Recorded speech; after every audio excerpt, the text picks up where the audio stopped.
Merhaba arkadaşlar, örgü kanalıma hoş geldiniz. Hem kız bebekler için hem de erkek bebekler için yapabileceğiniz çok güzel ve kolay model tığ işi bebek yeleği yaptım. Bugün bunun anlatımını sizlerle paylaşmak istiyorum. Ben iki renkli yapmayı tercih ettim arkadaşlar.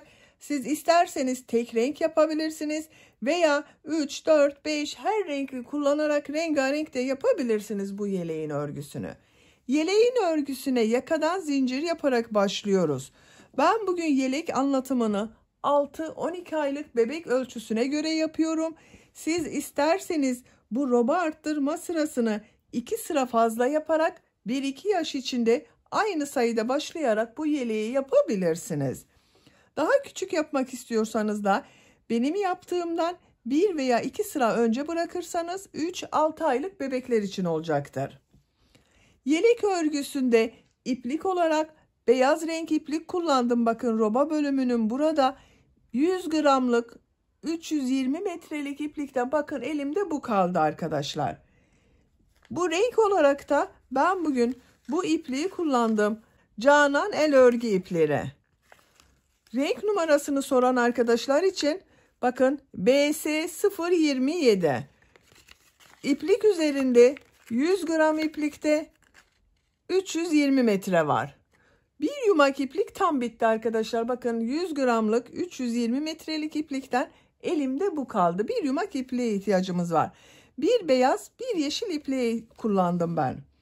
Tığ olarak da 3 milimetre tığ kullandım. 5 numara 3 milimetre tığ kullandım. Siz daha büyük numaralı tığ kullanırsanız benimle aynı sayıda yaptığınız zaman yaptığınız örgü bir beden daha büyük olacaktır. Daha küçük numaralı tığ kullanırsanız da yaptığınız ölçü benim yaptığım ölçüden küçük olacaktır. Tığ işi örgülerde örgünün büyüklüğü elinizin sıklığına, kullandığınız ipin kalınlığına ve tığ numarasına göre değişecektir arkadaşlar. Benim elimin sıklığına göre bu sayıda başladım. Bu ölçüde yelek elde ettim. Yapacak olduğumuz yeleğin ölçülerini de size söylüyorum. Başlamadan önce fikriniz olsun. Kol altının buradan gövde genişliğini ölçüyorum. 26 santimetre. İnç olarak ölçüyorum. 10 inç. Yüksekliğini ölçüyorum. Omuzdan bitmiş olarak tam yüksekliğini ölçüyorum. 34 santimetre. İnç olarak ölçüyorum. 13 inç. Kol altının buradan gövde yüksekliğini ölçüyorum. 22 santimetre. İnç olarak ölçüyorum. 8,5 inç. Bu ölçüde standart ölçüde 6-12 aylık bebek için güzel bir ölçü. Dediğim gibi benim elimin sıklığına göre bakın bu sayıda yaptım. Bu ölçüyü elde ettim arkadaşlar. Sizin eliniz sıkıysa benimle aynı sayıda başlarsanız yaptığınız ölçü daha küçük olacaktır. Buna dikkat ederek bu başlama sayısını veya roba sırasını benim yaptığımdan fazla yaparsanız benimle aynı ölçüde yelek elde edersiniz. Açık olarak da görelim bakın yeleğin örgüsünü. Örgünün ters tarafının görüntüsü bu şekilde. Bakın ters tarafının örgüsü de çok güzel arkadaşlar. Arka görüntüsü de bakın böyle. Çok kolay ve güzel bir model. Dediğim gibi bunu hem kız bebek için hem de erkek bebekler için yapabilirsiniz. Ben bugün bu renkleri kullandım. Bu yeleği yaptım arkadaşlar. Siz istediğiniz marka iplik ve renkleri kullanarak bu yeleğin örgüsünü yapabilirsiniz. Hazırsanız ipliği, tığı hazırlayalım. Hep birlikte bu kolay ve güzel yeleğin örgüsüne başlayalım. Örgü kanalıma abone değilseniz abone olmayı unutmayın lütfen. Örgü kanalıma abone olmak ücretsiz. Örgü kanalıma ücretsiz abone olup orada bulunan zil şeklinde dokunarak açık yaparsanız kanalıma video yüklediğim zaman ilk önce size bildirim gelir. Örgülerimden herkesten önce sizin haberiniz olur. İzlediğiniz videolarıma beğeni ve yorumlarınızı da yaparsanız çok sevinirim arkadaşlar. Örgü kanalıma ücretsiz abone olup beğeni ve yorumlarıyla da destek olan bütün arkadaşlara ayrıca teşekkür ederim. Hepinize kolay gelsin. İyi çalışmalar.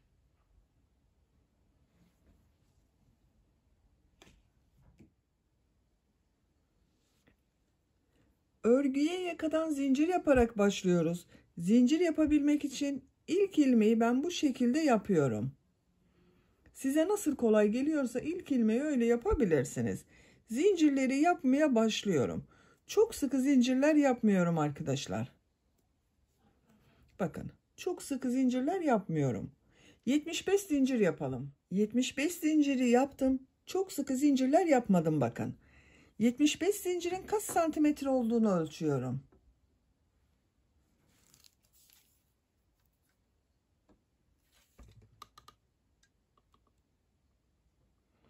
...31 santimetre geldi arkadaşlar. Sizin elinizin sıklığına ve iplik kalınlığınıza göre daha az veya daha çok sayıda zincir yapmanız gerekebilir. Bu ölçüde yapacaksanız. İnç olarak da ölçüyorum. İnç ölçüsüyle çalışan arkadaşlar için ölçüyorum. Bakın 12 inci çok az geçti. Bu zincirler üzerine trabzanlar yapacağız. Trabzanları yaparken yaka ayrımlarını da yapacağız arkadaşlar. Tığ üzerine iplik alıyorum. 3 ilmek atlıyorum. 1, 2, 3, 4. ilmeğe trabzan yapıyorum. Bu 3 ilmek atladığımda bir trabzan arkadaşlar. 10 trabzan yapıyorum. 1, 2 oldu. 3, 4,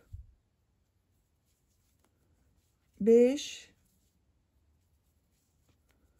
6,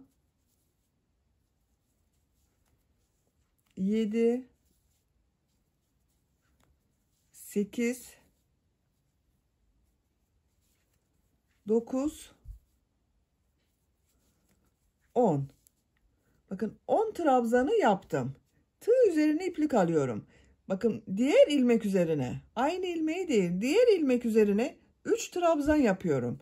Arttırma yeri için yapıyoruz bu 3 trabzanı bakın arkadaşlar. Aynı ilmeğe yapıyorum 3 trabzanı da.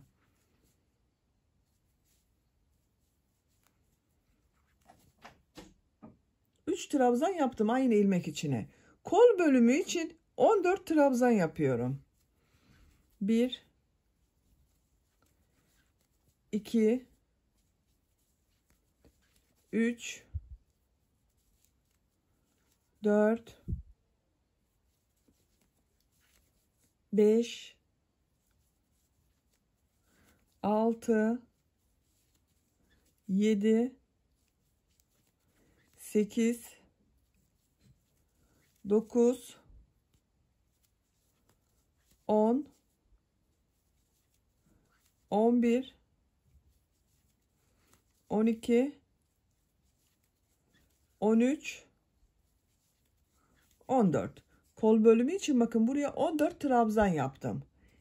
Tığ üzerine iplik alıyorum. İkinci bakın bu ilmek üzerine 3 trabzan yapıyorum. 1, 2, 3.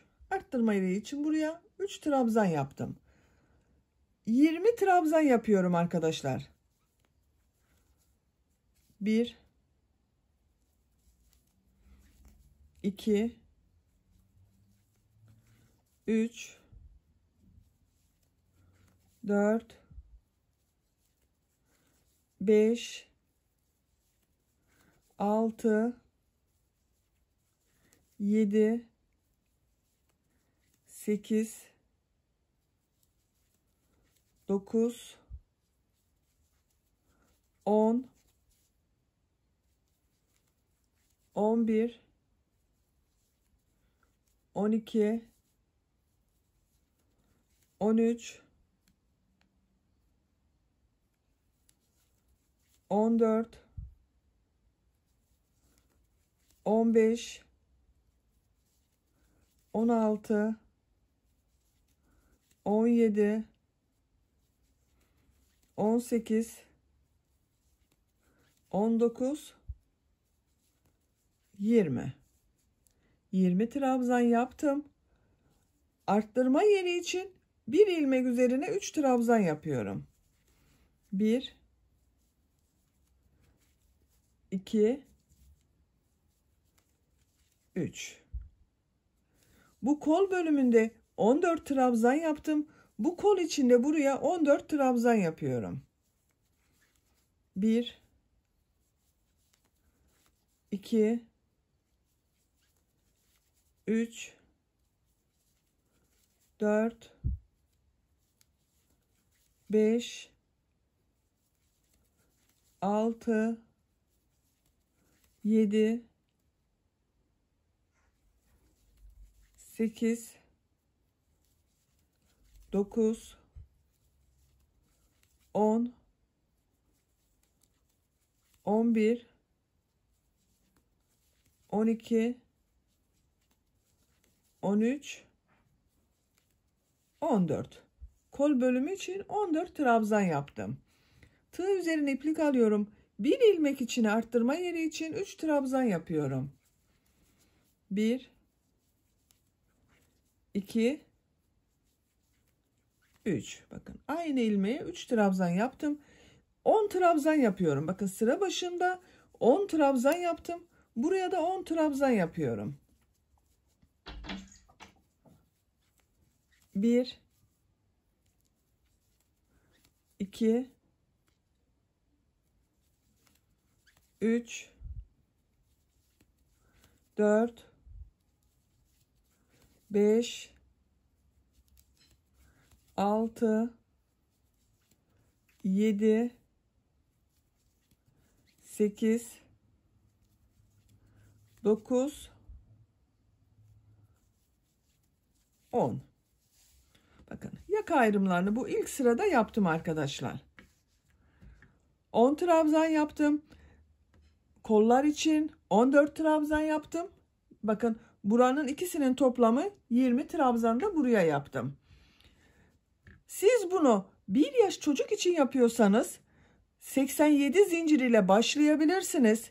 87 zincir ile başladığınız zaman bu ön bölümleri 11 trabzan, yine buralarda birer arttırma trabzan ayıracaksınız arkadaşlar.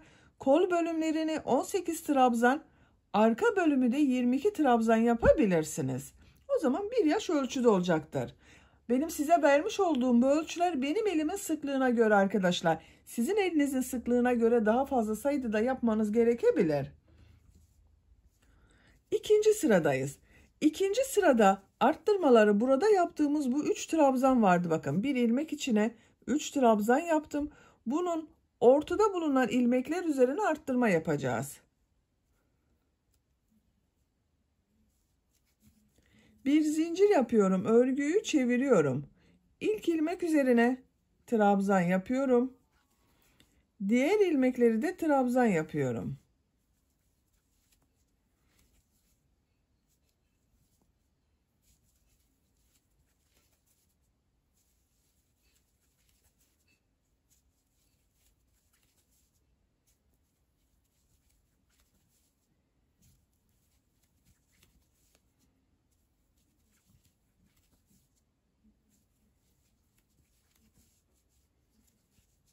Bakın burada 3 trabzan yaptım. Bunun ilk trabzanın üzerine trabzan yapıyorum. Bu ortada bulunan ilmek üzerine 3 tane trabzan yapıyorum. 1 2 3. Bakın aynı ilmeğe 3 trabzan yaptım. Buraya işaret yapalım isterseniz. Bakın bu 3 trabzan yaptığımın ortada bulunan ilmeğe işaret iğnesi takıyorum. Siz isterseniz işaret iğneleriniz yoksa bu şekilde iplik ile de işaret yapabilirsiniz. Kol bölümünde bulunan ilmekler üzerine trabzanlar yaparak devam ediyorum. Arttırma yapacağımız bu ilmeğe kadar devam edelim. Kol bölümünde trabzanları yaparak arttırma yapacağım bu ilmeğe kadar tamamladım bakın. Bir alt sırada aynı ilmeğe 3 trabzan yaptım. Birisine kol bölümü için trabzan yaptım. Bu ortada bulunan ilmek üzerine 3 trabzan yapıyorum. 1 2 3. Buraya da işaret yapalım. Bakın bu 3 trabzanın ortada bulunan ilmeğe Arttırma yeri için işaret yapıyorum. Bu işaret yaptığımız ilmeklere bir sonraki sırada arttırma trabzanları yapacağız. Diğer ilmekler üzerine birer defa trabzan yaparak devam ediyorum. Diğer arttırma yerine kadar devam edelim. Arttırma yapacağım ilmeğe kadar bakın arka bölümde trabzanları yaptım. Bu arttırma ilmeğinin üzerine 3 trabzan yapıyorum. 1 2 3. Buraya da işaret yapıyorum. Bakın 3 trabzanın ortada bulunan ilmeğe işaret yapıyorum.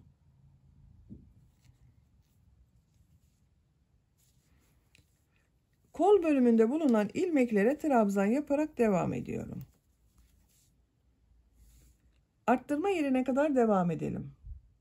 Arttırma yapacağım bu ilmeğe kadar bakın kol bölümünde trabzanları yaptım. Bu ilmek üzerine 3 trabzan yapıyorum. 1 2 3. Ortada bulunan ilmeğe yine işaret yapıyorum.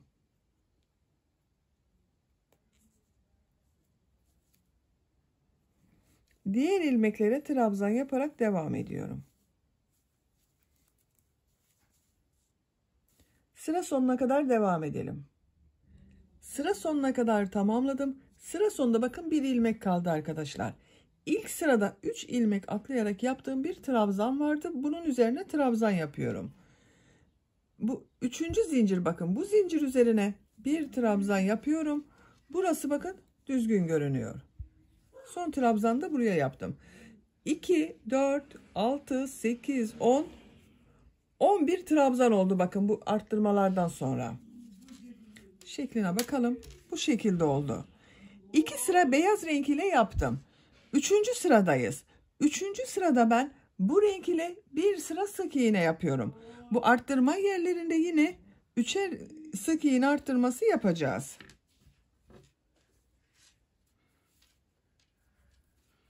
İlmeğin rengini bu renk yapıyorum. Bir zincir yapıyorum, sağlamlaştırıyorum. Örgüyü çeviriyorum. Beyaz ipliği kesmiyorum. Bir sonraki sırada bu iplik ile devam ediyorum. İlk ilmek üzerine sık iğne yapıyorum. Diğer ilmekler üzerine de sık iğne yapıyorum. Her ilmeğe bir sık iğne yapıyorum.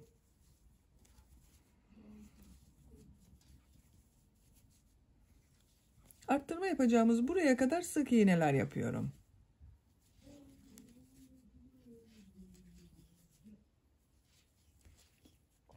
Bağladığım ipliğin bakın ucunu da içeride tutuyorum, kaybediyorum arkadaşlar.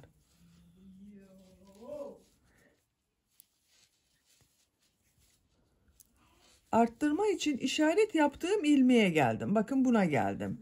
Çıkarıyorum. Bu ilmek üzerine 3 sık iğne yapıyorum. 1 2 3.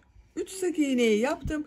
Tekrar ortada bulunan ilmeğe bir sonraki sırada arttırma yapmak için işaret yapıyorum. Diğer ilmeklere birer defa sık iğne yapıyorum. Arttırma yapacağımız bu ilmeğe kadar devam edelim. Arttırma yapacağım ilmeğe kadar sık iğneleri yaptım. İşareti çıkarıyorum. Bu ilmeğe 3 sık iğne yapıyorum. 1 2 3. 3 sık iğneyi yaptım. Bir sonraki sıra için ortada bulunan bakın ilmeğe işaret takıyorum. Diğer ilmeklere birer defa sık iğne yapıyorum. Arttırma yerine kadar devam edelim. Arttırma ilmeğine kadar sık iğneleri yaptım. İşareti çıkarıyorum. Bu arttırma yaptığım ilmeğe 3 sık iğne yapıyorum. 1 2 3. Ortada bulunan ilmeğe işaret takıyorum.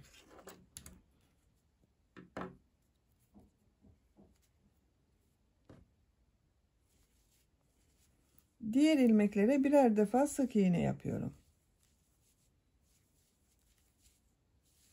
Arttırma yapacağımız bu ilmeğe kadar devam edelim. İşaret yaptığım arttırma ilmeğine kadar sık iğneleri yaptım. Bu işaret yaptığım ilmek üzerine 3 sık iğne yapıyorum. 1 2 3 ortada bulunan ilmeğe işaret takıyorum. Diğer ilmeklere birer defa sık iğne yapıyorum.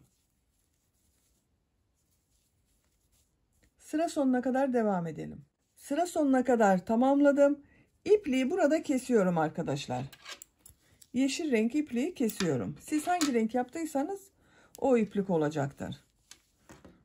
Bakın bu sırada yeşil renk iplik ile sık iğne sırası yaptım. Bu 4 yerde arttırma yerlerinde 3 sık iğne yaptım yine. Beyaz renk iplik ile devam ediyorum. Bakın burada bekletiyordum beyaz renk ipliği. 4. sıradayım. Bu ilk ilmeğe tığ takıyorum. Beyaz ilmeği o ilmekten çıkarıyorum bakın. Bir zincir yapıyorum. Aynı ilmeğe trabzan yapıyorum. Trabzan sırası yapıyoruz. Diğer ilmeğe trabzan yapıyorum. Her ilmeğe birer defa trabzan yapıyorum. Arttırma için yaptığımız bu işarete kadar devam edelim. Arttırma yapacağım ilmeğe kadar trabzanları yaptım. Bu arttırma ilmeğinin üzerine 3 trabzan yapıyorum. 1 2 3 Diğer ilmeklere birer defa trabzan yapıyorum. Bakın bu sırada trabzan sırası yapıyorum. 3 trabzan yaptım arkadaşlar aynı ilmeğe. Tekrar işaret takalım. Buraya kadar devam edelim. Buraya ve buraya 3'er trabzan yapalım. Diğer ilmekler üzerine birer trabzan yapalım. Sıra sonuna kadar tamamlayalım. Beyaz renk iplik ile trabzan sırasını sıra sonuna kadar tamamladım. Arttırma yerlerinde bakın yine 3'er defa trabzan yaptım. Bir zincir yapıyorum. Örgüyü çeviriyorum. Tekrar beyaz renk iplik ile bir sıra trabzan sırası yapıyorum. İlk ilmek üzerine trabzan yapıyorum. Diğer ilmekleri de trabzan yaparak devam ediyorum. Arttırma yapacağımız buraya kadar devam edelim. Arttırma yapacağım ilmeğe kadar trabzanları yaptım. İşareti çıkarıyorum. Bu işaret çıkardığım ilmek üzerine 3 trabzan yapıyorum.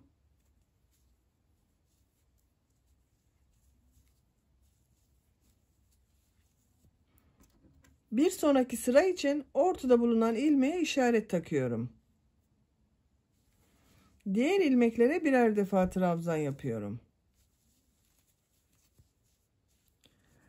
Trabzanları yapalım. Bu işaret yaptığımız ilmeklere de arttırma trabzanı olarak 3'er trabzan yapalım. Sıra sonuna kadar tamamlayalım.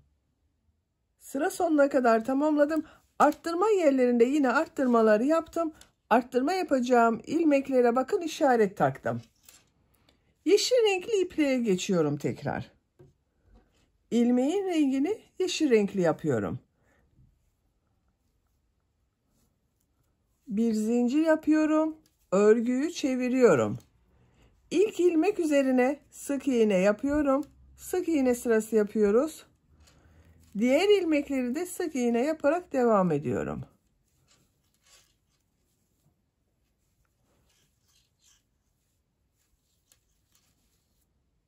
Arttırma yapacağımız buraya kadar devam edelim. Arttırma yapacağım ilmeğe kadar sık iğneleri yaptım. İşareti çıkarıyorum. Bu işaret yaptığım ilmek üzerine 3 sık iğne yapıyorum. 1 2 3 Ortada bulunan ilmeğe yine işaret takıyorum. Bir sonraki sırada arttırma yapacağız oradan. Diğer ilmeklere birer defa sık iğne yapıyorum.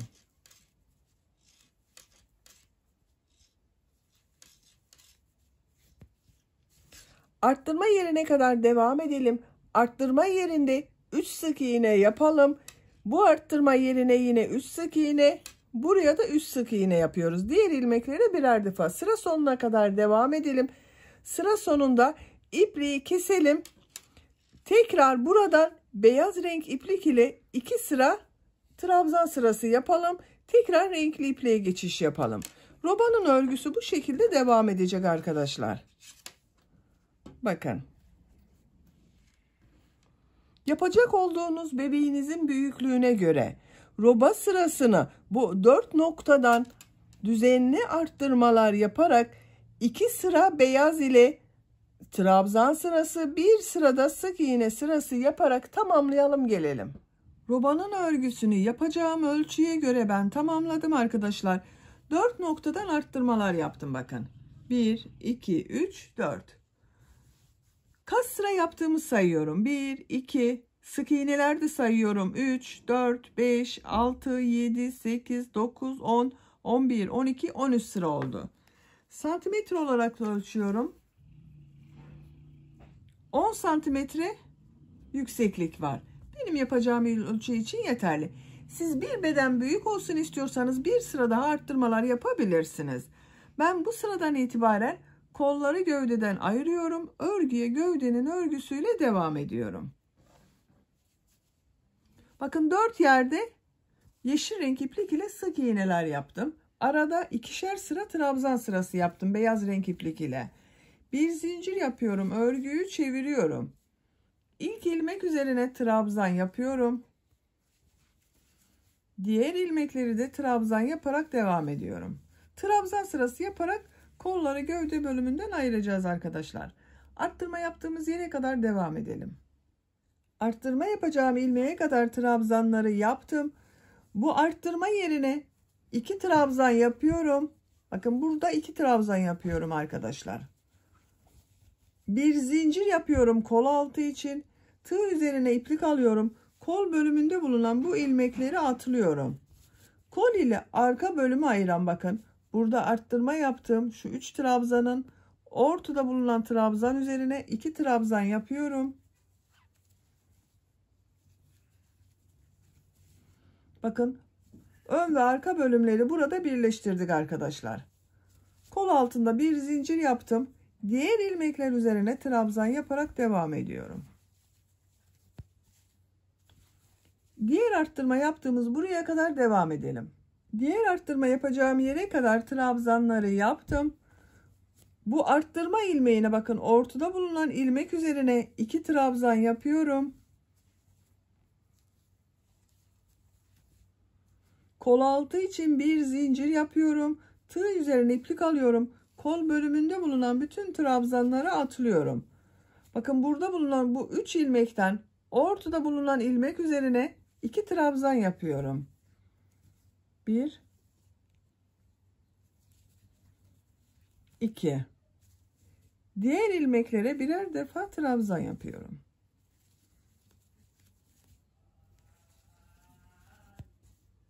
Sıra sonuna kadar devam edelim. Sıra sonuna kadar trabzanlar yaparak tamamladım. Bakın arkadaşlar görüntüsü böyle oldu. Bu sırada kolları gövdeden ayırdık. Örgüye artık gövdenin örgüsüyle devam edeceğiz. Bakın böyle bir görüntüsü oldu. Diğer renk ipliğe başlıyorum.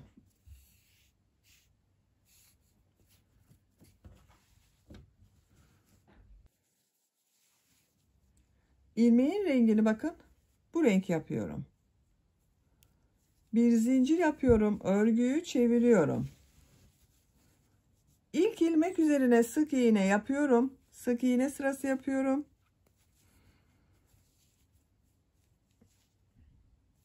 Diğer ilmeklere de sık iğne yaparak devam ediyorum. Her ilmek üzerine bir sık iğne yapıyorum yine.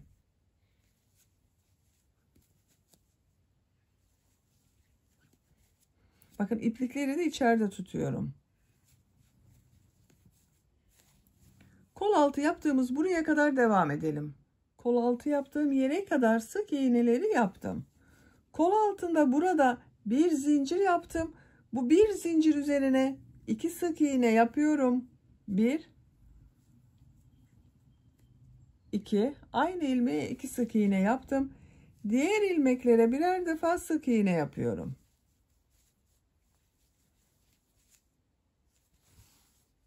Diğer kol altına kadar devam edelim. Diğer kol altına kadar sık iğneleri yaptım. Burada bulunan bir zincir üzerine 2 sık iğne yapıyorum.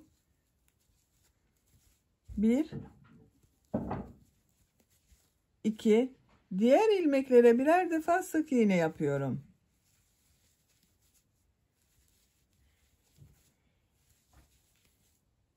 Sıra sonuna kadar devam edelim. Sıra sonuna kadar tamamladım. Bir sıra sık iğne yaptık bakın arkadaşlar. Kol altında bu bir zincirlerin üzerine 2 sık iğne yaptım. Bakın her iki kol altında. Şeklini görelim bakın.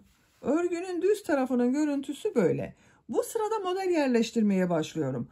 Popcorn modelini örgünün ters tarafından yapıyoruz arkadaşlar. Bakın burası düz tarafı. Şu şekilde örgüm düzgün denk geldi. Buradan model yerleştirmesi yapıyorum. Bir zincir yapıyorum, örgüyü çeviriyorum. İlk ilmek üzerine trabzan yapıyorum. Bir ilmek atlıyorum. İkinci ilmek üzerine popcorn modeli yapıyorum. 4 defa ilmek topluyoruz arkadaşlar bakın. Trabzan yapıyor gibi yapıyorum. Hepsinin içinden bir defa da çekiyorum. Bakın örgünün düz tarafı kabarık görünüyor. Bir zincir yapıyorum. Bir ilmek atlıyorum. İkinci ilmeğe popcorn modeli yapıyorum. 1 2 3 4 uzatarak yapıyorum bakın. Hepsinin içinden bir defa da çekiyorum. Bir zincir yapıyorum. Tığ üzerine iplik alıyorum. Bir ilmek atlıyorum. İkinci ilmeğe bakın trabzan yapıyor gibi çektim, uzatıyorum. İlmeği çıkardım. Tığ üzerinde 2 ilmek var. Tekrar tığ üzerine iplik alıyorum. Aynı ilmekten trabzan yapıyor gibi ilmek aldım. Tığ üzerinde 4 ilmek var. 2 ilmekten çıkarıyorum.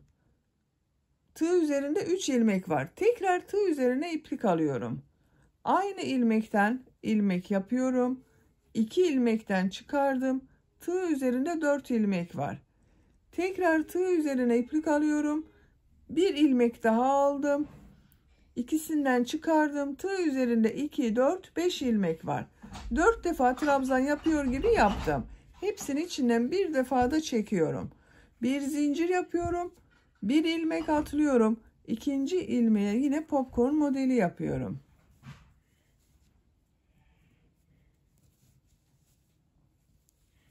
Elimi takip ederseniz daha iyi anlaşılır bakın.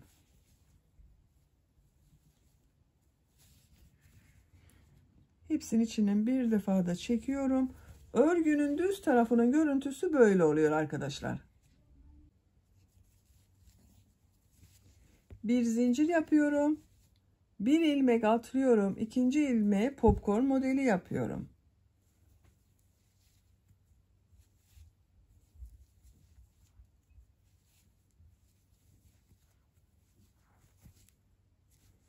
Bir zincir yapıyorum. Bir ilmek atlıyorum. Popcorn modeli yapıyorum.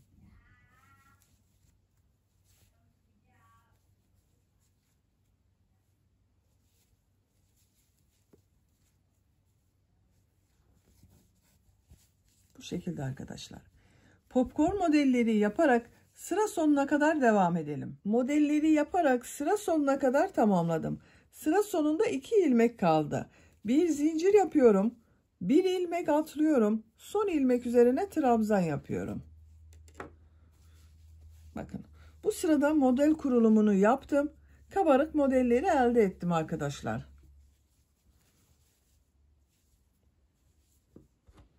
Sık iğne sırasındayız.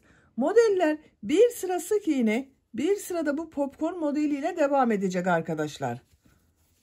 Bir zincir yapıyorum, örgüyü çeviriyorum.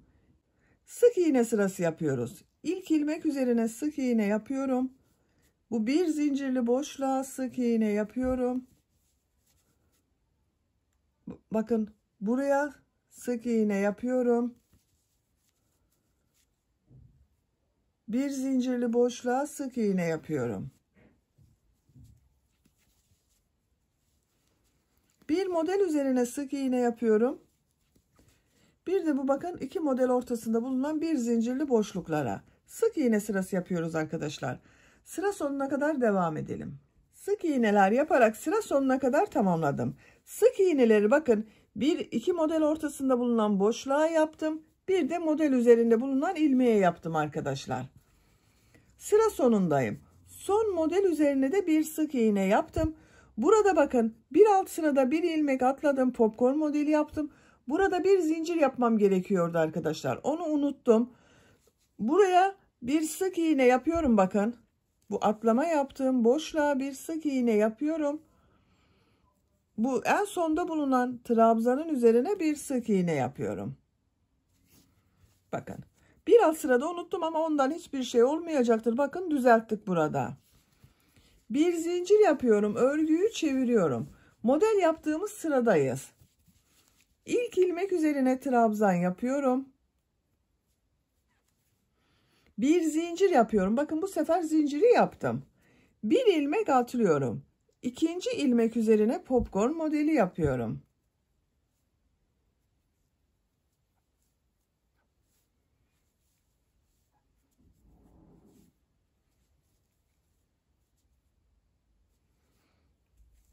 Bir zincir yapıyorum. Bir ilmek atlıyorum. İkinci ilmek üzerine popcorn modeli yapıyorum.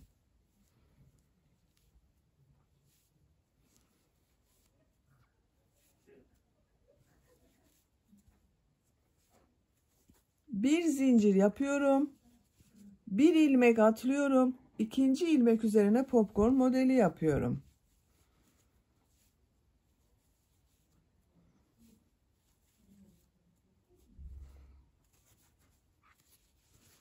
Bakın. Bu şekilde popcorn modelleri yapıyoruz. Model üstüne geliyor bakın arkadaşlar. Üst üstüne denk geliyor. Kaydırmamaya dikkat edelim. Sıra sonuna kadar popcorn modelleri yaparak devam edelim. Modelleri yaparak sıra sonuna kadar tamamladım. Bakın görüntü olarak böyle arkadaşlar. Model daha belirgin oldu. Sık iğne sırasındayım. Bir zincir yapıyorum. Örgüyü çeviriyorum. İlk ilmek üzerine sık iğne yapıyorum. Bakın bu bir zincir yaptığım boşluğa sık iğne yapıyorum. Model üzerine sık iğne yapıyorum.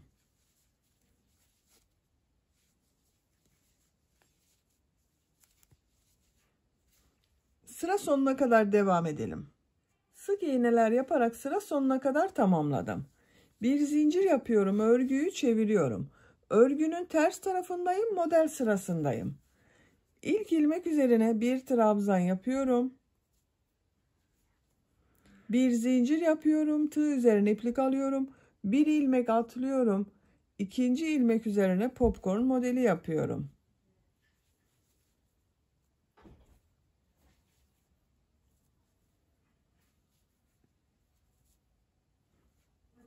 Bir zincir yapıyorum. Bir ilmek atlıyorum, model yapıyorum.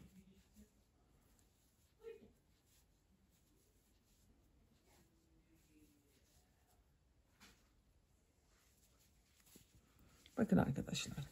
Yine modeller üst üstüne denk geliyor bakın. Kaydırma yapmadım.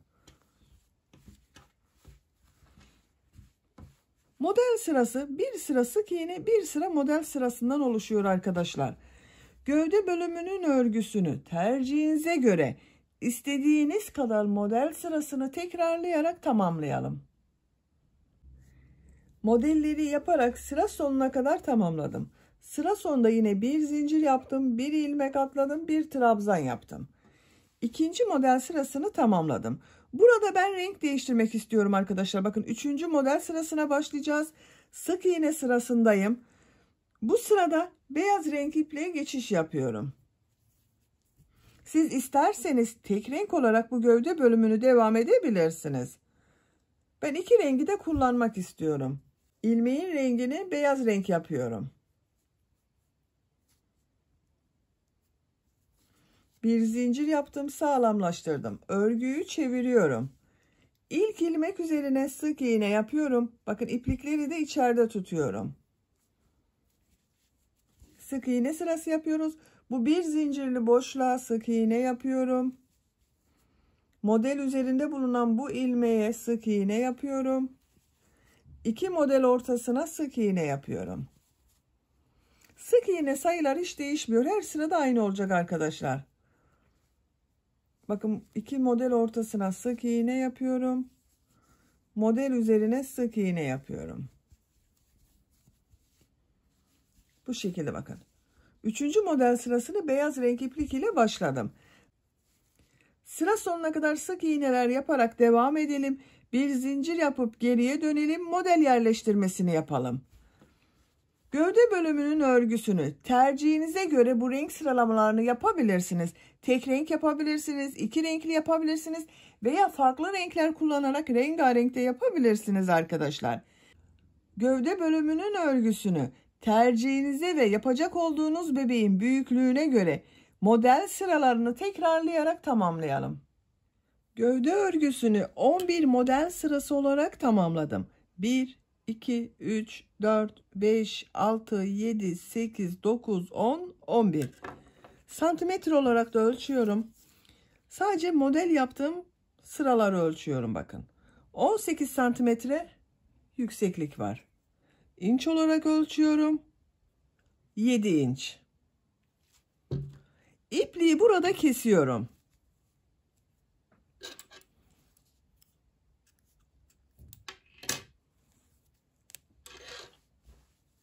Bakın arkadaşlar, görüntüsü bu şekilde oldu.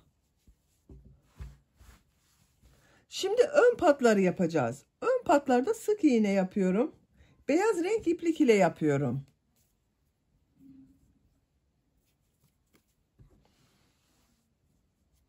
Bu ipliği kestiğim bak. Buradan beyaz renk iplik ile bir ilmek yapıyorum.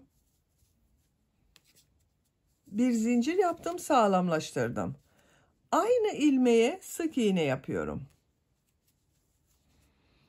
Bak, bu gördüğüm ilmekleri de sık iğne yapıyorum. İpliklerin ucunu da içeride tutuyorum.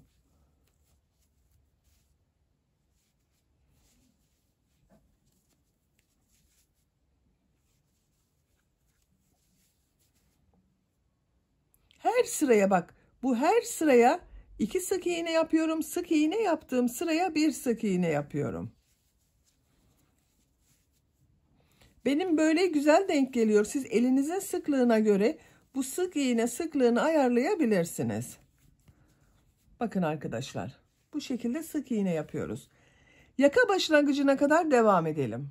Yaka başlangıcına kadar bir sıra sık iğne yaptım arkadaşlar. İkinci sırada yine sık iğne yapacağız. Ama bu sık iğneleri yaparken bu yakanın buraya 3 tane düğme iliği yapmak istiyorum ben. Yerlerini işaret yapalım. Bakın, birisini hemen bu beyaz rengi bitirdim. Roba bitimine yapıyorum. Birisi bu yaka başlangıcında olacak. Bir diğeri de ikisinin ortasında. Bakın, şuraya yaparsak iyi olur. 3 tane düğme iliğini yerlerini belirledim. Bu gövde bölümünde de bakın arkadaşlar, burayı söylemeyi unuttum. Modelden sonra bir sıra sık iğneyi yaptım. Sık iğneyi bitirdikten sonra ipliği kestim. Yaka başlangıcındayım. Bir zincir yapıyorum. Örgüyü çeviriyorum. İlk ilmek üzerine sık iğne yapıyorum. İlk düğme iliğini buraya yapıyoruz. Düğme iliği için 2 zincir yapıyorum. 2 ilmek atlıyorum. 3. ilmeğe sık iğne yapıyorum. İlk düğme iliğini buraya yaptım. Diğer düğme iliği yapacağım yere kadar sık iğne yapıyorum. Kaç sık iğne yaptığımda sayalım. 8 sık iğne yaparsam iyi olacaktır. Bak, 1, 2, 3, 4, 5, 6, 7, 8. 8 sık iğneyi yaptım. Bak, düğme için işaret yaptığım yere geldim. 2 zincir yapıyorum düğme iliği için. 2 ilmek atlıyorum. Sık iğne yapıyorum. 1 sık iğne yaptım. Burada kaç sık iğne yaptıysanız siz bu 2 düğme iliği arasında da aynı sayıda zincir yapacaksınız. Ben 8 sık iğne yaptım. Buraya da 8 sık iğne yapıyorum. 1, 2, 3, 4, 5, 6, 7, 8. Düğme iliği için 2 zincir yapıyorum. 2 ilmek atlıyorum. Sık iğne yapıyorum. Diğer ilmekleri sık iğne yaparak devam ediyorum. Bakın arkadaşlar, yakanın buraya 3 tane düğme iliği yaptım. 1, 2, 3. Sıra sonuna kadar sık iğne yaparak devam edelim. Sık iğne yaparak sıra sonuna kadar tamamladım. Ben buraya 3 düğme iliği yaptım. Siz tamamını düğme iliği yapmak istiyorsanız arkadaşlar, burada yaptığınız aralıklarla düğme ilikleri yaparak buraya kadar tamamlayabilirsiniz. Bir zincir yapıyorum, örgüyü çeviriyorum. Bu sırada bir sıra yarım trabzan yapıyorum. İlk ilmek üzerine bak yarım trabzan yapıyorum. Yarım trabzanı bu şekilde yapıyorum. Bak gösteriyorum. Tığ üzerine iplik alıyorum. Trabzan yapıyor gibi ilmek aldım. Tığ üzerinde 3 ilmek var. Hepsinin içinden bir defada çekiyorum. Yarım trabzan oluyor. Her ilmeğe bir yarım trabzan yapıyorum.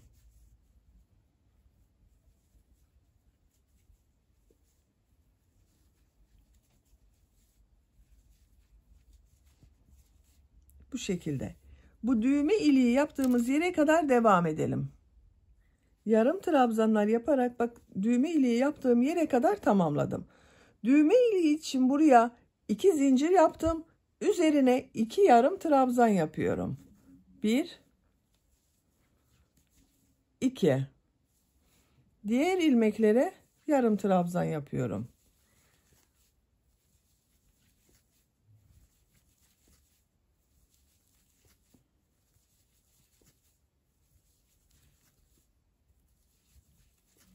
Bak diğer düğme iliği yaptığım yere geldim.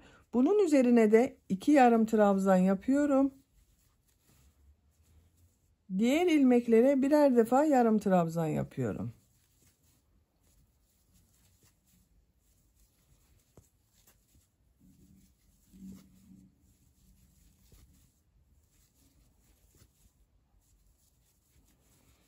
Bu 2 zincir üzerine 2 yarım trabzan yapıyorum.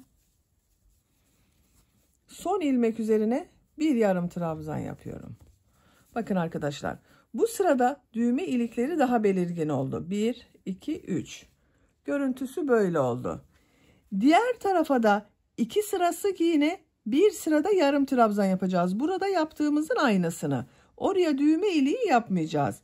Oraya geçmek için yakanın çevresinde sık iğne yaparak devam ediyorum. Bir zincir yapıyorum. Aynı ilmeğe sık iğne yapıyorum. Diğer ilmekleri de sık iğne yaparak devam ediyorum. Her ilmeğe bir sık iğne yapıyorum.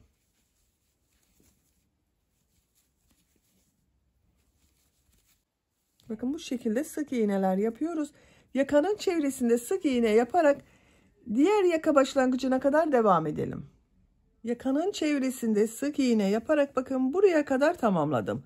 Bu ipliği burada bekletiyorum arkadaşlar. Bak burada düzgün bir görüntü elde ettik. Burada da son sırada düzgün bir görüntü elde etmek için bu yaptığım sık iğnelerin devam etmesi gerekiyor. Onun için ilk önce burada 2 sıra sık iğne yapıyorum. İpliğin diğer ucunu çıkarıyorum bak.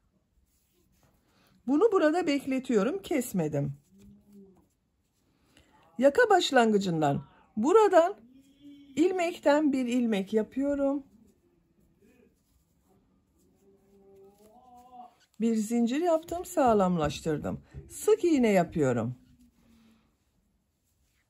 Trabzan sıralarına 2 sık iğne yapıyorum.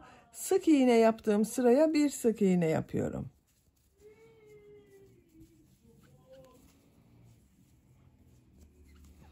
Bak 2 sık iğne yaptım.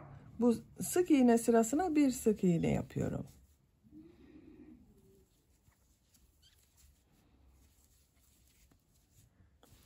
Sıra sonuna kadar devam edelim. Sıra sonuna kadar sık iğne yaptım. Bir zincir yapıyorum, örgüyü çeviriyorum. Her ilmek üzerine bir sık iğne yaparak devam ediyorum.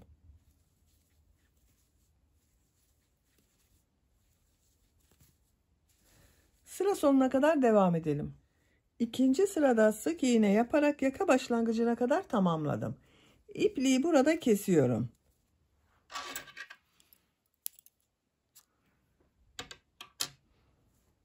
İlmeğin içinden çektim. 2 sıra sık iğne yaptım bakın. Bu ipliği burada bekletiyordum arkadaşlar. Yakanın çevresinde sık iğne yaptığım sırada bak, ipliği burada bekletiyordum. Bununla devam ediyorum. Sık iğne yaparak devam ediyorum. İlmek üzerine sık iğne yapıyorum. Bu ilmek üzerine sık iğne yapıyorum. Bu yakanın burada bak, ön patım burada, yarım trabzanlar yaparak devam ediyorum. Tığ üzerine iplik alıyorum. İlk ilmek üzerine yarım trabzan yapıyorum. Diğer ilmekleri de yarım trabzan yaparak devam ediyorum.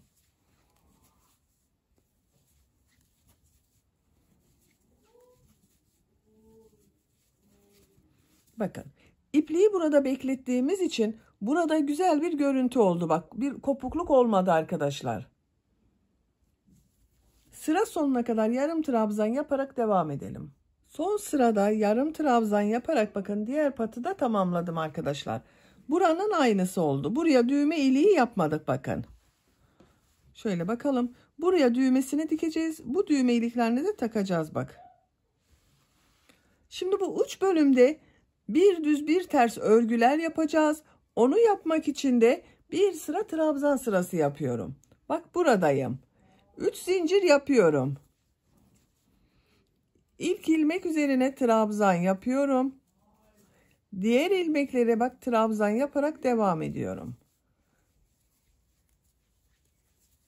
Her ilmeğe bir trabzan yapıyorum. Zaten sık iğne yaptım burada. Üzerine trabzan sırası yapıyorum. Sıra sonuna kadar devam edelim. Sıra sonuna kadar trabzan yaparak tamamladım. Bakın bir sıra trabzan sırası oldu arkadaşlar. Son ilmeğe de bir trabzan yaptım. İkinci sıradayız. İkinci sırada bu trabzanları bir düz bir ters boşluktan alarak trabzan yapıyorum. 3 zincir yapıyorum. Örgüyü çeviriyorum. Bak bu ilk trabzanı düz taraftan boşluktan alıyorum. Trabzan yapıyorum. Bunu ters taraftan şu şekilde boşluktan alıyorum. Trabzan yapıyorum. Düz taraftan boşluktan alıyorum. Trabzan yapıyorum.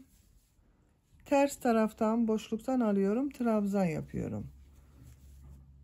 Bir düz bir ters boşluktan alarak trabzan yapıyorum. Bak üzerine yapmıyorum. Şu şekilde tığ trabzanın boşluğa takıyorum. Trabzan yapıyorum.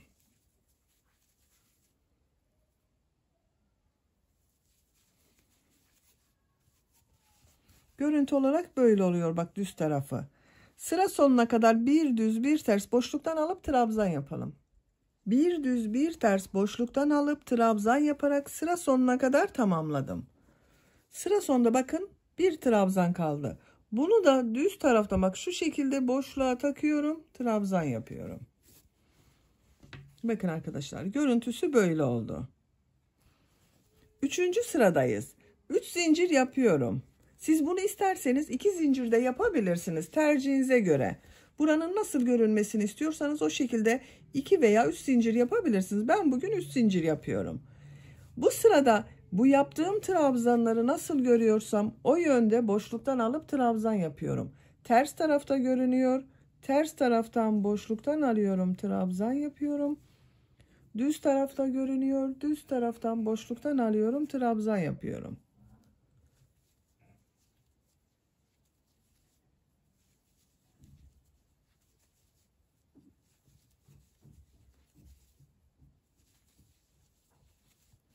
Bakın bu şekilde oluyor. Sıra sonuna kadar devam edelim. Trabzanları nasıl görüyorsam o yönde boşluktan aldım, trabzan yaptım, buraya kadar tamamladım. Bak bu son trabzanı da yine boşluğa tığ takıyorum, trabzan yapıyorum. Ben ipliği burada kesiyorum arkadaşlar. Bakın 1 2 3 sıra oldu. Bir sıra trabzan sırası yaptım.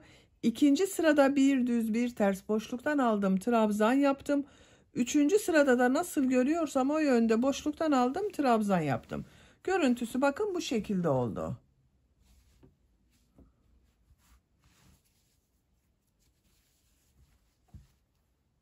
Şimdi kollarını yapalım. Ben kol örgüsünün birisini bakın bu şekilde yaptım. Diğer kol örgüsünü sizinle yapalım. Düğmelerini de diktim bakın arkadaşlar. Diktiğim bu düğmeleri buraya takabiliriz. Yaptığımız düğme iliklerine takıyorum.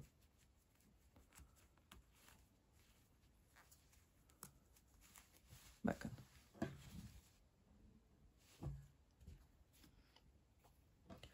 Kol örgüsüne kol altından başlıyorum. Örgünün şekline bakıyorum. Bir sıra düz trabzan sırası yapmışım. Bakın bu sırayı ters taraftan yaptım. Kol örgüsünde de ters taraftan bir sıra trabzan sırası yapıyorum. Şu kol altında yaptığım bir zincir vardı. Buna bir defa iplik bağlıyorum. Buradan bir ilmek yapıyorum. Bu zincirden bir ilmek yapıyorum. Tığ üzerine iplik alıyorum. Bak burada arttırma yaptığım ilmek vardı. Gövde bölümünde 2 trabzan yaptım oraya. Kol bölümünde de 2 trabzan yapıyorum. Aynı ilmek içine bak. Bağladığım ipliğin ucunda içeride tutuyorum. Aynı ilmeğe 2 trabzan yaptım. Diğer ilmeklere birer defa trabzan yapıyorum.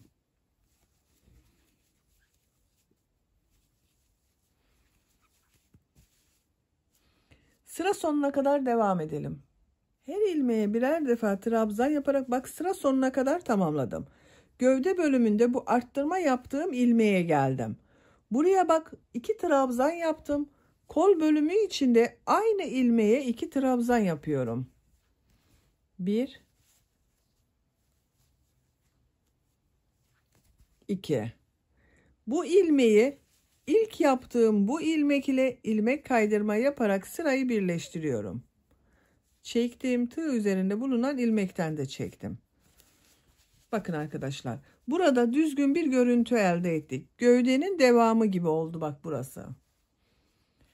Şimdi yeşil renk iplik ile bir düz bir ters örgüler yapacağız. Bak bu kolda da aynısını yaptım. Burada yaptığımız gibi bir düz bir ters örgüler yapacağız. İpliğin rengini bu renk yapıyorum. Siz isterseniz sadece beyaz renk ile de bu bir düz bir ters örgüleri yapabilirsiniz. Ben iki rengi de kullanmak istiyorum. Şu şekilde ilmeğin rengini bu renk yapıyorum. İpliği sağlamlaştırıyorum. Bak bir zincir yaptım, sağlamlaştırdım. Beyaz ipliği burada bekletiyorum. Bir zincir daha yapıyorum. Tığ üzerine iplik alıyorum. Bu sırada bu trabzanları bir düz bir ters boşluktan alarak trabzan yapıyorum. İlk trabzanı düz taraftan boşluktan alıyorum, trabzan yapıyorum. Bu trabzanı ters taraftan boşluktan alıyorum, trabzan yapıyorum. Düz taraftan boşluktan alıyorum, trabzan yapıyorum. Ters taraftan boşluktan alıyorum, trabzan yapıyorum. Bir düz bir ters boşluktan alarak trabzan yapıyoruz.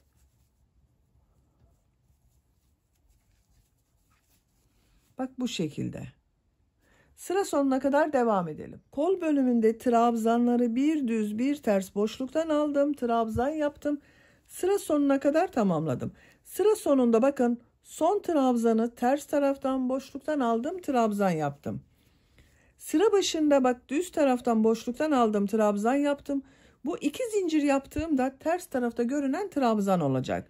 Buraya bir tane de düz taraftan görünen trabzan olması gerekiyor arkadaşlar. Bakın son ilmek olarak. Onun için şu ilmeği bak. Buna bir düz taraftan trabzan yapıyorum.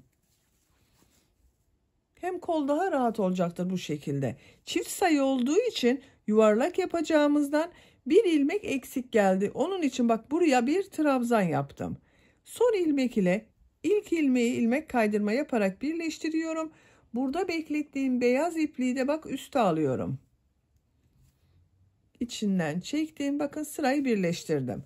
Bu iki zincir ters tarafta görünen trabzan oldu. ilmeğin rengini beyaz renkli yapıyorum. Şu şekilde bak, ilmeğin rengini beyaz yaptım. Bu sırada yine bu trabzanları nasıl görüyorsam o şekilde boşluktan alıp trabzan yapıyorum. 2 zincir yapıyorum. Düz tarafta görüyorum. Düz taraftan boşluktan alıyorum. Trabzan yapıyorum. Ters tarafta görüyorum. Ters taraftan boşluktan alıyorum. Trabzan yapıyorum. Yine bir düz bir ters boşluktan alarak trabzan yapıyoruz. Sıra sonuna kadar devam edelim. Sıra sonuna kadar tamamladım. Son trabzanı düz taraftan boşluktan aldım. Trabzan yaptım. Bu ilmek ile bu 2 zincirden sonra bak burada yaptığım bu ilmeği ilmek kaydırma yaparak sırayı birleştiriyorum. Yeşil renkli ipliği üste alıyorum. Şu şekilde içinden çektim. Bak sırayı birleştirdim. Beyaz renkli ipliği burada keseceğiz arkadaşlar. İlmeğin rengini yeşil renkli yapıyorum. Zincir yaptım, sağlamlaştırdım. 2 zincir yapıyorum. Beyaz renkli ipliği kesiyorum.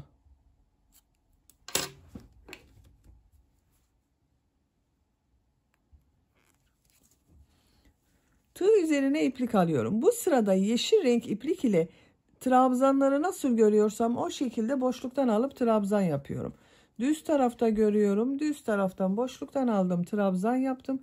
Ters tarafta görüyorum. Ters taraftan boşluktan aldım. Trabzan yaptım. Bu ipliği de bak içeride kaybediyorum. Kestiğim ipliğin ucunu. Düz taraftan boşluktan alıyorum. Trabzan yapıyorum. Ters taraftan boşluktan alıyorum. Trabzan yapıyorum. Nasıl görüyorsam o şekilde boşluktan alıp trabzan yapıyorum. Sıra sonuna kadar devam edelim. Sıra sonuna kadar tamamladım. Son ilmek ile ilk ilmeği bak ilmek kaydırma yaparak sırayı birleştiriyorum. İpliği kesiyorum. Bak şu şekilde içinden çektim. İpliği kesiyorum.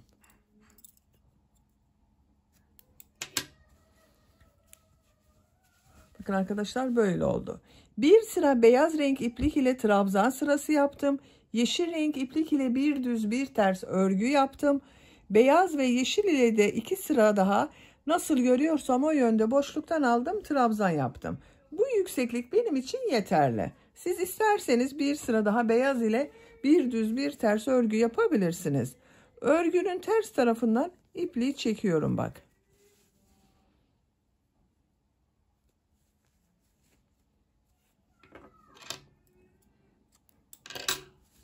Böylece yeleğin örgüsünü tamamladım. Bakın arkadaşlar çok güzel oldu. Diğer kolu ben yaptım. Siz diğer kolun örgüsünde bu kolu yaptığımız gibi aynı şekilde başlayıp yapabilirsiniz. Açık olarak bakın örgünün ters tarafının görüntüsü böyle. Arka görüntüsü de bu şekilde oldu.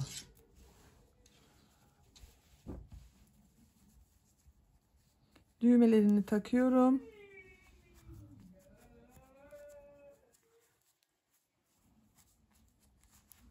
Ben bugün bu şekilde düğme kullanmayı tercih ettim. Siz tercihinize göre bu yeşil renk ile beyaz düğme, her renk düğme yapabilirsiniz. Ben hem kız bebek hem de erkek bebek kullanabilsin diye bu şekilde bir düğme kullanmayı tercih ettim. Bakın arkadaşlar. Uç bölümün görüntüsü de böyle. Bunu da örgünün ters tarafından çekiyorum.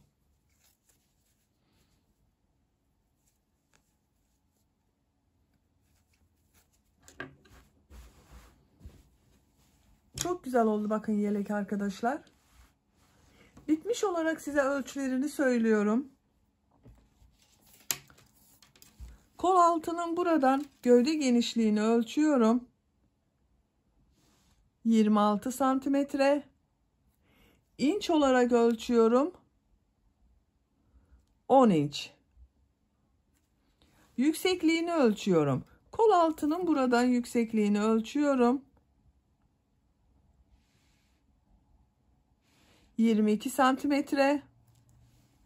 İnç olarak ölçüyorum. 8,5 inç.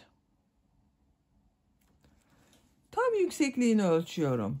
Bak omuzdan bitmiş olarak yüksekliğini ölçüyorum. 34 santimetre. İnç olarak ölçüyorum. 13 inç. Bu genişlik ve yükseklik de 6-12 aylık bebek için çok güzel bir ölçü.